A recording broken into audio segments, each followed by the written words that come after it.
السلام علیکم، کیسے ہیں آپ سب؟ امید ہے سب خیریت سے ہوں گے۔ رمضان مبارک کی تیاریاں ہو گئی ہوں گی، گھر کی صفائیاں ہو گئی ہوں گی، مسجد اور جو گھروں میں چھوٹی سی مسجد بناتے ہیں وہ بھی بنا لی ہوگی، نماز کے لیے جگہ بنا لی ہوگی۔ تو جس دن آپ چاند دیکھیں رمضان المبارک رات کو، یہ دو صورتیں آپ نے پڑھنی ہیں۔ سورہ فتح کو 3 دفعہ پڑھنا ہے، اور سورۃ القدر کو سورہ فتح ہے، ٹھیک ہے، اور سورۃ القدر کو 21 دفعہ، 3 دفعہ سورہ فتح اور 21 دفعہ سورۃ القدر۔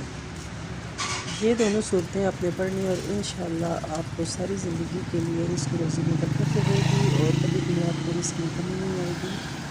دعا میں یاد رکھیے گا، انشاءاللہ ایک دوسرے کے لیے دعا کریں گے سارا رمضان۔ اللہ تعالیٰ ہماری عبادات کو قبول کرے، تو اللہ پاک ہماری عبادات کو قبول کرے، ہماری غلطیوں کو معاف کرے، ایک دوسرے کے لیے دعا کریں، خوش رہیں، شاد رہیں، آباد رہیں۔ ملیں گے انشاءاللہ نیکسٹ کسی بھی اللہ